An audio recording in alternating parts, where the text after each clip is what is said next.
नमस्कार.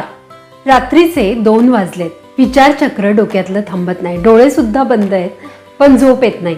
आज काय घडलं, उद्या काय घडेल, परवा काय घडणार, ते तसंच का घडलं, या सगळ्या विचारांनी तुमची झोपच उडून गेली आहे. तुम्हालाही कधी असं झालंय?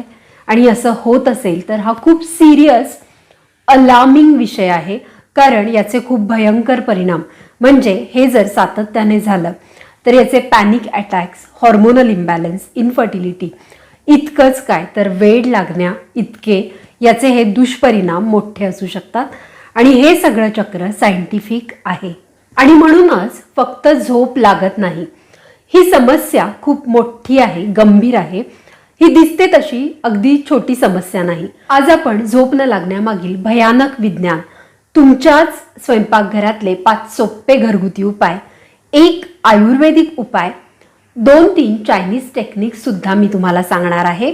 योगिक टेक्निक्स, आपल्या भारतीय योगिक टेक्निक्स, प्राणायाम आणि कुठली योगासनं तुम्ही घरच्या घरी करून, खरं तर हा व्हिडिओ एक होल पॅकेजच आहे, ज्यामुळे तुम्हाला रासायनिक तुमचे जे टॅबलेट्स आहे, जर तुम्ही हे निरंतर सातत्याने करत राहिला तर झोपेचा प्रॉब्लेम हा जो आहे ना तुम्हाला, तो मुळापासून बरा होईल. आणि कालांतराने जर ही अशीच लाईफस्टाईल, घरगुती काही उपाय जर तुम्ही सतत करत राहिला तर कालांतराने तुमच्या झोपेच्या टॅबलेट्स, डिप्रेशनवरच्या टॅबलेट्स, अँझायटीवरच्या टॅबलेट्स या सुद्धा पूर्णपणे बंद होतील. मागे स्मरणशक्ती कशी वाढवावी या व्हिडिओवर तुमच्याचपैकी एक सबस्क्रायबर मेंबरने प्रश्न केला होता की झोपेचा आणि स्मरणशक्तीचा काही संबंध आहे का? नक्कीच. सायन्स सांगतं की झोपेतच तुमची मेमरी सेव्ह करून ठेवण्याची क्षमता म्हणजे मेमरी कॉन्सॉलिडेशन हे वाढत असतं. आणि म्हणूनच झोपेतच म्हणजे गाढ तुमची जी झोप आहे ही 7 ते 8 तास झाली तरच तुमचं वाचलेलं छान लक्षात राहू शकतं. नाहीतर तुम्ही कितीही वाचा, कितीही अभ्यास करा, पण तुमची झोप व्यवस्थित झाली नाही तर वाचलेलं तुमच्या स्मरणात राहणार नाही आणि स्मरणशक्ती अशांची कमीच राहील. आणि म्हणूनच वाचलेलं लक्षात राहण्यासाठी, चांगल्या स्मरणशक्तीसाठी गाढ झोप हीच खरी गुरुकिल्ली आहे. त्याचबरोबर एका आईनी सुद्धा प्रश्न विचारला होता व्हिडिओवर की माझ्या मुलाची स्मरणशक्ती वाढवण्यासाठी काहीतरी उपाय सांग. याचं उत्तर आहे, स्मरणशक्तीचा थेट संबंध आपल्या झोपेशी आहे. रेम स्लीप, ज्याला की आपला बाळ, आपलं मुलगा, आपलं मूल जे आहे हे अगदी इतकं गाढ झोपेत गेलं पाहिजे की त्याला खूप स्वप्न पडतायत. जर त्याला स्वप्न पडत असतील, इतकी गाढ झोप त्याची होत असेल, तर ही जी स्थिती आहे ही त्याच्यासाठी बेस्ट आहे. अशा प्रकारची झोप मिळणं त्याच्यासाठी गरजेचं आहे. आणि अजून एक तुम्हाला सांगते की तुम्ही तुमच्या बाळाला किंवा तुमच्या मुलाला हे लवकर झोपायची सवय लावा. त्याचसोबत झोपायची जी वेळ आहे ही एकच असली पाहिजे. म्हणजे रोज एकाच वेळी, जर तो 9ला झोपत असेल 10ला, तर त्याच वेळी झोपण्याची त्याला सवय लावा. थोड्याच दिवसात तुम्ही फरक बघाल आणि त्याची स्मरणशक्ती ड्रास्टिकली वाढलेली तुम्हाला दिसून येईल. त्याचसोबत काही घरगुती उपाय, प्राणायाम, आसनं आणि काही चायनीज टेक्निक सुद्धा आपण व्हिडिओमध्ये डिस्कस करणार आहोत. त्याचबरोबर एक आयुर्वेदिक उपायही मी तुम्हाला सांगणार आहे. व्हिडिओ अत्यंत महत्त्वपूर्ण आहे. जर तुम्हाला झोप येत नसेल तर हा व्हिडिओ होल पॅकेज आहे तुमच्यासाठी, म्हणून शेवटपर्यंत बघत राहा, बिलकुल स्किप करू नका. आता आपण पटकन हे 5 उपाय बघूया. त्यातला पहिला उपाय आहे जायफळ आणि दूध. जायफळामधलं मिरिस्टिसिन आणि दुधामधलं ट्रिप्टोफॅन हे जे घटक आहेत हे नॅचरल सेडेटिव्ह म्हणजे नैसर्गिकरित्या झोप येण्यास मदत करतात. पण हो, संपूर्ण ऐका. जायफळ हे जास्त प्रमाणात घेतल्यास त्याचे गंभीर परिणाम, मृत्यू देखील होऊ शकतो. आणि म्हणूनच जायफळ अगदी 2-3 दिवसासाठी आणि चिमूटभर जायफळ आपल्याला दुधामध्ये घालायचं आहे. अशा पद्धतीचं दूध आणि चिमूटभर हळद तुम्ही घातली तरी सुद्धा रात्री तुम्ही 1 पेलाभर दूध अशा पद्धतीने प्यायलात तर तुम्हाला छान झोप लागायला मदत होणार आहे. असं कोमट दूध तुम्ही रोज पिण्याची सवय लावा. जायफळ हे फक्त तुम्हाला झोप येत नसेल तर एक 2-4 दिवस घेऊन मग बंद करायचं आहे. तर हा एक छान घरगुती उपाय तुमच्यासाठी आहे. दुसरा अगदी सोपा उपाय आहे तो म्हणजे खसखस. खसखस सुद्धा सामान्यपणे आपल्या घरात उपलब्ध असतेच. अर्धा चमचा खसखसीची पेस्ट. आता काय करायचंय, खसखसीचं जे वरचं कव्हर असतं हे टणक असतं, त्यामुळे खसखस 2 तास आधी तुम्ही भिजत घालायची पाण्यामध्ये. त्यानंतर त्याची छान पेस्ट करायची आणि ही दुधामध्ये शिजवून किंवा अगदी शिजवलं नाही तरी ही पेस्ट दुधात मिक्स करून जरी तुम्ही खाल्ली तरी छान झोप येणार आहे. अर्धा चमच्यावर जास्त खसखस नको. हा उपाय सुद्धा तुम्ही सुरुवातीला 3-4 दिवस मग ब्रेक घेऊन अशा पद्धतीने करू शकता. तिसरा उपाय आपल्या स्वयंपाकघरातली छोटूशी वेलची. ओव्हर थिंकिंगमुळे डोकं जड झालं असेल तर वेलची तुम्हाला मदत करते. दुधामध्ये चिमूटभर वेलची पूड टाकून त्याच्यामध्ये चिमूटभर हळद घालून हे दूध रात्रीचं प्यायला तर मेंदूतील नसांना आराम मिळतो आणि निद्रानाशाचा जो प्रॉब्लेम आहे किंवा डोकं जड झाल्यामुळे जर झोप येत नसेल तर हा तुमच्यासाठी बेस्ट उपाय आहे. असं तुम्ही केलं तर लवकर झोप लागण्यास देखील मदत होते. झोप न लागणे, स्मरणशक्ती कमी असणे, डिप्रेशन असणं किंवा पॅनिक अटॅक्स याच्यावर बाजारामध्ये आपल्याला उज्ज्वला आयुर्वेदाश्रमचं ब्रेनोकॉन आणि ॲसिकॉन सिरप ही 2 औषधं सुद्धा उपलब्ध आहे. याची सुद्धा माहिती मी तुम्हाला पुढे देणार आहे. परंतु झोप येण्याचं एक छानसं टेक्निक आधी आपण बघूया. या तंत्राला 4-7-8 श्वसन तंत्र असं म्हणतात. यात तुम्हाला काय करायचंय, तोंड बंद करून 4 काउंटमध्ये नाकाने श्वास आत घ्यायचा आहे अशा पद्धतीने. त्यानंतर 7 काउंट म्हणजे मनातल्या मनात 1 ते 7 काउंट करायचे आणि श्वास रोखून धरायचा.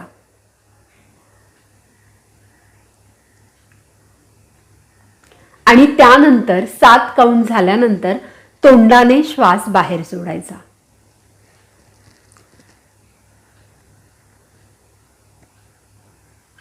आता श्वास सोडताना 1 ते 8 इतके काउंट तुमचे झाले पाहिजे. म्हणजे श्वास सोडताना हा तुम्हाला हळुवारपणे सोडायचा आहे. हे श्वसनतंत्र तुमच्या पॅरासिम्पथॅटिक नर्वस सिस्टमला सक्रिय करतं, ज्यामुळे शरीर रिलॅक्स मोडमध्ये जातं आणि अगदी 10व्या-11व्या रिपिटिशन राऊंडलाच तुम्हाला झोप येते असं फील होतं. अजून एक छानसा मंत्र आहे बरं का, हा करून बघा. हा मी लहानपणापासून करून बघते. तो बोनस टिप म्हणून मी तुम्हाला सांगणार आहे. व्हिडिओ शेवटपर्यंत बघत राहा. हा मंत्र अगदी 10व्या-11व्या वेळेला तुम्ही म्हटला ना, तुम्हाला जांभई येणार याची मी तुम्हाला गॅरंटी देते, खात्री देते. तो मी तुम्हाला बोनस टिपमध्ये सांगणार आहे. आता ओव्हर थिंकिंगमुळे तुम्हाला झोप येत नसेल तर अजून एक टेक्निक मी तुम्हाला सांगणार आहे. या टेक्निकचं नाव आहे इन टँक टेक्निक. खरं तर ही आपल्या भारतामध्ये योगामध्ये सुद्धा प्रसिद्ध आहे. जिथे आपलं आज्ञाचक्र लोकेटेड असतं म्हणजे 2 भुवयांच्या मध्ये आणि थोडंसं वर, त्या ठिकाणी तुम्हाला हलकेसे दाब द्यायचा आहे आणि गोलाकार फिरवायचा आहे. हे केल्याने मेंदूच्या नसांना लगेच शांततेचा सिग्नल जातो. म्हणूनच ओव्हर थिंकिंगमुळे तुम्हाला झोप येत नसेल तर आज्ञाचक्र प्रेस करा. यात अजून एक गोष्ट तुम्ही ऍड करू शकता. तुमच्या इष्ट देवतेचा जो मंत्र आहे तो सुद्धा तुम्ही म्हणू शकता. जसं की ओम गण गणपतये नमः, ओम गण गणपतये नमः. मंत्रामुळे तुम्ही एकाग्र होता आणि दाब देताना तुम्ही एक नकळतपणे इष्ट देवतेचं स्मरण सुद्धा करता. आणि या ज्या पॉझिटिव्ह एनर्जीज आहेत ना, या आपल्याला नक्की हेल्प करतात आणि सायंटिफिकली सुद्धा आज्ञाचक्र दाबल्याने आपल्याला फायदा होतो. याच व्हिडिओमध्ये लवकर झोप येण्यासाठी ॲन मियान आणि शेनमेन टेक्निक सुद्धा मी तुम्हाला सांगणार आहे. परंतु त्यापूर्वी अपुऱ्या झोपेचं जे जीवघेणं चक्र आहे हे कुठपर्यंत जाऊ शकतं आणि त्याचा किती भयानक त्रास होऊ शकतो हे आपण शास्त्रशुद्धरित्या समजून घेऊया. विज्ञानानुसार जेव्हा आपण झोपत नाही त्यावेळेला आपल्या शरीरात कॉर्टिझॉल म्हणजे स्ट्रेस हॉर्मोन रिलीज होतं आणि ओव्हर थिंकिंगमुळे आपलं प्री फ्रंटल कॉर्टेक्स म्हणजे मेंदूचा हा जो भाग आहे हा खूप जास्त थकतो आणि मग त्यानंतर झोप येण्यास आपण सक्षम राहत नाही. आपल्याला व्यवस्थित झोप येत नाही. सातत्याने झोप न लागल्यामुळे आपल्या शरीरातलं ग्रेलिन आणि लेप्टिन या हॉर्मोनचं संतुलन बिघडतं, ज्यामुळे पुढे जाऊन आपलं डायजेशन ब्रेकडाऊन होतं. डायजेस्टिव्ह सिस्टम नीट काम करत नाही आणि त्यामुळे पुढे जाऊन अपचन, ॲसिडिटी, कॉन्स्टिपेशन यासारख्या डायजेशन रिलेटेड समस्या, अगदी गॅस्ट्रोइंटेस्टिनल समस्या, IBS वगैरे सुद्धा मागे लागू शकतात. आणि अपुऱ्या झोपेमुळे बिघडलेल्या या चक्रात आपण अडकल्यानंतर आपण डिप्रेशन, अँझायटी, काहीही कारण नसताना भीती वाटणे आणि पुढे जाऊन अगदी आपल्याला दिवसाढवळ्या पॅनिक अटॅक सुद्धा येऊ शकतात. हे पॅनिक अटॅक्स येतात कसे? सततच्या फिअरमुळे, अँझायटीमुळे किंवा सतत न झालेल्या झोपेमुळे आपल्या मेंदूचा अमिगडाला हा जो भाग आहे हा अतिसंवेदनशील बनतो. त्याच्या कार्यक्षमतेचा पुरेपूर वापर तो करू शकत नाही आणि त्यामुळे मग सततचे अँझायटी, बाजूला काहीही भीतीदायक वातावरण नसेल तरी कुणाचीही भीती वाटणे, कुठल्याही गोष्टीची भीती वाटणे किंवा आपल्याला अगदी दिवसासुद्धा पॅनिक अटॅक्स यायला सुरुवात होते. आणि मग आपल्यातले बरेच जण आपण आजूबाजूला त्यांना झोपेची गोळी खाल्ल्याशिवाय घेतल्याशिवाय झोप येत नाही आणि मग झोपेच्या गोळ्याच्या या भयानक चक्रामध्ये आपण अडकतो.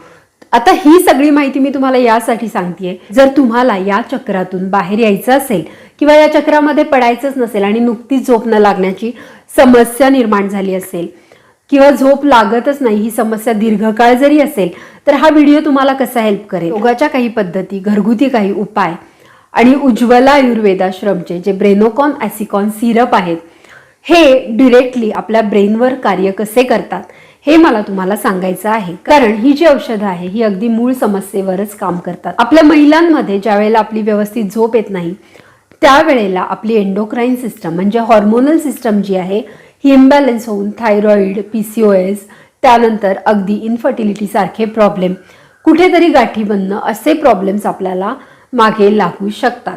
आणि या सगळ्यामध्ये ब्रेनोकॉन ॲसिकॉन सिरप आपल्याला खूप जास्त मदत करतं कारण हे 100% आयुर्वेदिक आहे. वनौषधींनी हे बनलेलं आहे. यातल्या वनौषधी जसं की गुडूची, सुंठ, चिराता, विदारी कंद, शंखपुष्पी, ब्राह्मी, जटामांसी ह्या सगळ्या वनौषधी आहेत ना, या आपल्या गट्सपासून म्हणजे आपल्या डायजेस्टिव्ह सिस्टमपासून आपलं डोकं शांत ठेवण्यापर्यंत, स्मरणशक्ती वाढवण्यापर्यंत, मेंदूचं कार्य सुधारण्यापर्यंत सर्व गोष्टींवर सर्वांगीण दृष्ट्या काम करतं आणि त्यामुळे आपण खूप लवकर आणि मुळापासून बरे होतो. आपल्या झोपेची समस्या नाहीसी तर होतेच, परंतु त्याचबरोबर आपल्याला कुठलं डिप्रेशन, अँझायटी या गोष्टी असेल, खूप क्रोनिक झोपेचा आपला त्रास असेल खूप दिवसांपासून, त्यावरही आराम मिळतो आणि महिलांमध्ये हॉर्मोनल इम्बॅलन्सची समस्या कमी होते. ॲसिकॉन मधलं सुंठ डायजेशन सुधारतं, चिराता आपल्या लिव्हर फंक्शनला सपोर्ट करून ते सुधारतं आणि विदारी कंद तुमची एनर्जी बूस्ट करतं. ब्रेनोकॉन मधील ब्राह्मी आणि शंखपुष्पी स्मरणशक्ती वाढायला आणि मेंदूचं कार्य सुधारायला मदत करतात. जटामांसी विचारांमुळे आपल्याला झोप येत नसेल तर विचार शांत करून, विचार कमी करून शांत झोप यायला जटामांसी ही वनौषधी मदत करते. आणि म्हणूनच या गोष्टींमुळे कॉर्टिझॉल लेवल कमी झाल्यामुळे हॉर्मोनल बॅलन्स साधायला आपल्याला मदत होते. अशा पद्धतीने ब्रेनोकॉन आणि ॲसिकॉन सर्वांगीण दृष्टीने पाचनतंत्र, मज्जासंस्था आणि संप्रेरकांचं संतुलन हे साधायला नैसर्गिकरित्या आपल्याला मदत करतात. हा आपला एक भारतीय आयुर्वेदिक ब्रँड आहे आणि यात कुठल्याही रासायनिक घटकांचा वापर केलेला नाही. याच्या नियमित सेवनाने ऍसिडिटी दूर होते, पचनसंस्था छान कार्य करते, पॅनिक अटॅक्स हळूहळू कमी होतात आणि स्मरणशक्ती सुद्धा वाढते.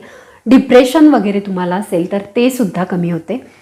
आता हा जो व्हिडिओ आहे हा माहिती म्हणून तुम्हाला देण्यात आलेला आहे. कुठलीही औषधं ही आपल्या आयुर्वेदाचार्य किंवा आपल्या डॉक्टरांच्या सल्ल्याशिवाय घेऊ नयेत. हा एक इन्फॉर्मेशन व्हिडिओ आहे. उज्ज्वला आयुर्वेदाश्रम या ब्रँडने हा व्हिडिओ स्पॉन्सर केलेला आहे. आपल्यासाठी उज्ज्वला आयुर्वेदाश्रमचं फ्री डॉक्टर कन्सल्टेशन सुद्धा उपलब्ध आहे. स्क्रीनवर डिस्प्ले होत असलेल्या नंबरवर सकाळी 11 ते सायंकाळी 6 या वेळेत तुम्ही फोन करू शकता. त्यांचे डॉक्टर तुम्हाला सल्ला देतील. त्याप्रमाणे तुम्ही ही औषधं उज्ज्वला आयुर्वेदाश्रमच्या ऑफिशियल वेबसाईट www.ujjwalaayurvedashram.in किंवा ॲमेझॉन, मिशो आणि फ्लिपकार्ट या वेबसाईटवरून डॉक्टरांच्या सल्ल्यानुसार ही औषधं तुम्ही घेऊ शकता. आता आपण झोप येण्यासाठी ॲनमियान ही टेक्निक बघणार आहोत. आपल्या मानेच्या मागे जिथे आपली कानाची पाळी संपते तिथे मागे तुम्हाला हाड फील होईल. त्या हाडाच्या हलकसं खाली स्क्रीनवर मी तुम्हाला या पॉईंटचं चित्रसुद्धा दाखवते. तिथे तुम्हाला दोन्ही बोटांनी प्रेस करायचं आहे. 1 मिनिटभर तुम्हाला या पॉइंट्सवर प्रेस करायचं आहे. आता हलकं प्रेशर द्यायचंय. जिथे तुम्हाला हाडांचे हे पॉइंट फील होत आहेत त्याच्या खाली थोडासा मांसल भाग दिसेल. अगदी मांसल भाग जिथे सुरू होतो तिथे त्या पॉइंटला तुम्हाला 1 मिनिटभर स्लाइट प्रेशर द्यायचं आहे. मेडिकल न्यूज टुडे याच्यामध्ये प्रसिद्ध झालेल्या 2020 मधल्या एका स्टडीप्रमाणे या ॲक्युप्रेशर पॉइंट्सच्या स्लाइट प्रेशर हा अभ्यास केल्याने प्रेग्नन्सीमध्ये होणारा इन्सोम्निया आणि अँझायटी हे प्रॉब्लेम्स बऱ्यापैकी कव्हर होतात आणि याच्यावर अजून स्टडी करणं सुद्धा गरजेचं आहे असं त्यात लिहिलेलं आहे. आता जसं आपण आधी डिस्कस केलं ती शेन मेन टेक्निक मी तुम्हाला सांगणार आहे. फोटोमध्ये दाखवल्याप्रमाणे जे पॉइंट्स आहेत आपल्या छोट्या फिंगरच्या करंगळीच्या खालचा हा जो पॉइंट आहे इथे हलकंसं दाब द्यायचं आणि हे सुद्धा तुम्हाला 1 मिनिटभर दोन्ही हातांचे हे पॉइंट्स तुम्हाला प्रेस करायचे आहेत. अशा पद्धतीने आपल्याला दररोज झोपताना 10 वेळा रिपीट करायचं आहे. यामुळे तुमची स्मरणशक्ती, एकाग्रता आणि इमोशनल कंट्रोल, भावनिक कंट्रोल जो लूज होतो आपला, जो सुटतो, तो सुधारण्यास मदत होते. आणि क्रोनिक इन्सोमनिया म्हणजे खूप काळ झालेला जो निद्रानाश आहे, अगदी फक्त या पॉइंट्सच्या प्रेस केल्याने तो भरून निघण्यास मदत होते. हे सुद्धा मेडिकल न्यूज टुडेच्या आर्टिकलमध्ये छापलेलं आहे. आता शांत झोप येण्यासाठी आणि आपल्या मज्जासंस्थेला छान आपण स्ट्रॉंग करण्यासाठी आपल्या पारंपरिक योगशास्त्राने कुठली आसनं आणि प्राणायाम सांगितलेत ते बघूया. मी तुम्हाला सांगते, अजूनही जर तुम्ही योगा स्टार्ट केला नसेल तर नक्की करा. फक्त योगशास्त्र तुमच्या बऱ्याचशा प्रॉब्लेम्सवर एकमात्र सोल्युशन आहे. कुठलेही प्रॉब्लेम्स तुम्हाला असतील आणि योगा तुम्ही स्टार्ट केला तर अगदी काही महिन्यांच्या प्रॅक्टिसने तुमची पर्सनॅलिटी ही ड्रास्टिकली पूर्ण चेंज झालेली तुम्हाला दिसून येईल. इन्सोमनिया, डिप्रेशन आणि या सगळ्या ज्या गोष्टी आहेत, झोप न लागणं, तुमचा निद्रानाश, पॅनिक अटॅक्स लक्षात राहत नाही, यावर 3 छान आसनं मी तुमच्यासाठी सिलेक्ट केलेली आहेत. त्यातलं पहिलं आसन म्हणजे आनंद बालासन. आपला जो पाठीचा कणा आहे ना, तो रिलॅक्स असणं खूप महत्त्वाचं आहे. कारण तिथूनच सगळ्या नर्व्स आपल्या शरीरामध्ये सिग्नल पाठवत असतात आणि शरीरातून मेंदूला सुद्धा तिथूनच सिग्नल जात असतात. त्यामुळे हा जो पाठीचा कणा आहे तो रिलॅक्स असणं खूप गरजेचं आहे. तुम्हाला कुठल्याही मसाजरची आवश्यकता नाही. फक्त आनंद बालासन हे एक आसन तुम्ही केलं तर तुमचा पाठीचा कणा पूर्ण रिलॅक्स होतो आणि तुम्हाला खूप फ्रेश फील होतं. मी माझ्या स्टुडंट्सना सुद्धा, ज्यांना हा त्रास असतो, त्यांना आनंद बालासन करायला सांगते आणि त्यांना खूप पॉझिटिव्ह फरक याच्यातून दिसून आलेला आहे. दुसरं आसन विपरीत करणी. यामध्ये तुम्हाला पाय वर करायचे आहेत आणि खाली झोपायचं आहे. आता leg up the wall version सुद्धा करू शकता किंवा विपरीत करणी हे सायंटिफिकली शास्त्रशुद्ध पद्धतीने केलं तर अजून चांगलं. त्यामुळे मेंदूकडे रक्तपुरवठा झाल्यामुळे दिवसभराचा थकवा जो आहे तो कमी होतो आणि वारंवार येणाऱ्या पॅनिक अटॅक्स पासून नक्की मुक्तता होऊ शकते. फक्त योगा तुम्हाला आज केलंय आसन आणि उद्या फरक दिसला असं होणार नाही. काही महिन्यांची, मिनिमम 3 ते 6 महिन्यांची प्रॅक्टिस तुम्हाला इथं गरजेची आहे. शवासन, याच्यामध्ये जर तुम्ही योगनिद्रा केली तर खूपच छान, गायडेड मार्गदर्शन घेऊन योगनिद्रा केली तर खूपच छान. किंवा मग साधं सिंपल शवासन, तुम्हाला क्लास नसेल तर यूट्यूबवर खूप छान छान व्हिडिओज आहेत ज्याच्यामध्ये नदी खळखळण्याचा आवाज, चिमण्यांचा आवाज किंवा अगदी ओंकार गुंजन हे लाईट आवाज किंवा काहीच नाही तर फ्लूट, म्युझिक असे व्हिडिओज लावून तुम्ही डोळे छान मिटून छान ध्यानात जाऊ शकता किंवा काही न करता शरीर रिलॅक्स करू शकता. शांत शिथिल शरीर सोडून तुम्ही योगा मॅटवर या योगनिद्रेचा किंवा शवासनाचा आनंद घेऊ शकता. काही दिवसातच खूप पॉझिटिव्ह फरक तुम्हाला इथे जाणवणार आहे. आता प्राणायामामध्ये 2 प्राणायाम मी तुम्हाला सजेस्ट करेल. पहिला म्हणजे अनुलोम विलोम. अनुलोम विलोम प्राणायाम झोपण्याच्या आधी 5 ते 10 मिनिटं केलं तर खूप फरक दिसतो. मी स्वतः दररोज अनुलोम विलोम झोपण्याच्या आधी सुद्धा करते. यामुळे होतं काय, आपल्या शरीरातल्या इडा पिंगला या ज्या नाडी आहेत याचं संतुलन म्हणजे उष्णता आणि आपल्या शरीरातला थंडावा याचं संतुलन राखलं जातं. दुसऱ्या प्राणायामाचं नाव आहे चंद्रभेदन प्राणायाम. नावाप्रमाणेच हा शरीराला थंडावा देणारा प्राणायाम आहे.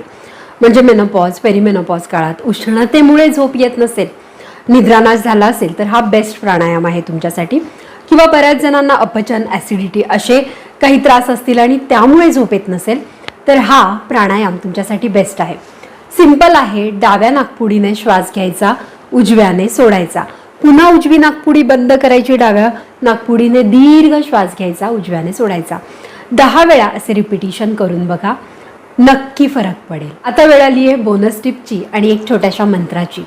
हा मंत्र लहानपणापासून माझ्या काकूने दिलेला हा मंत्र आहे. काकू माझ्या मैत्रिणीच्या आईला मी म्हणते.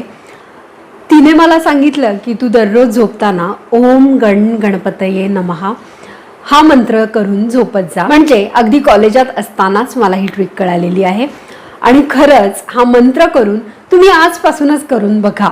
ज्या वेळेला ओम गणपते नमहा म्हणतो ना, त्याच वेळेला अगदी 10व्या 11व्या रिपिटिशनला जांभई येतेच येते आणि झोपही छान लागते. हा माझा पर्सनल अनुभव आहे. अजूनही नियमित हे करते मी आणि आजपर्यंत निद्रानाशाचा प्रॉब्लेम कधीही झाला नाही आणि झोप लगेचच मलाही येते. अजून एक टिप म्हणजे 3 वेळा भ्रामरी प्राणायाम करून झोपा. भ्रामरी प्राणायाम खूप आराम देतो आणि मेंदूसाठी खूप चांगला आहे. तर भ्रामरी प्राणायामही तुम्हाला हेल्पफुल ठरणार आहे. सांगायचं तात्पर्य इतकंच, रासायनिक गोळ्यांवर, औषधांवर, झोपेच्या गोळ्यांवर आपण किती दिवस अवलंबून राहणार. त्यापेक्षा काही सोपे घरगुती उपाय, काही आयुर्वेदिक उपाय, योगिक टेक्निक्स, ज्या टेक्निक्स आता चायनीज टेक्निक्स ज्या प्रचलित आहेत झोप येण्यासाठी, चांगल्या गोष्टी ट्राय करून बघायला काय हरकत आहे. आणि म्हणूनच झोप ही आपल्यासाठी खूप महत्त्वाची आहे. हे झोपेचं गिफ्ट आपण स्वतःला दिलं पाहिजे. खरंच हेल्थशिवाय दुसरं गिफ्ट कुठलंच नाही. यातल्या गोष्टी तुम्हाला आवडल्या असतील, कुठली गोष्ट आज रात्रीपासूनच, आज संध्याकाळपासूनच तुम्ही सुरू करणार आहे हे कमेंट बॉक्समध्ये लिहा. PCOS, hormonal balance, panic attack यावर अजून शास्त्रीय माहिती हवी असेल तर पार्ट 2 असं कमेंटमध्ये लिहा. अजून एक छानसा व्हिडिओ घेऊन मी नक्की येईल. हा व्हिडिओ थोडाही महत्त्वपूर्ण वाटला असेल तर जास्तीत जास्त लोकांपर्यंत शेअर करा आणि अशा छान छान माहितीपूर्ण व्हिडिओजसाठी नॉलेज बास्केट इंडियाला सबस्क्राईब करा. थँक्यू.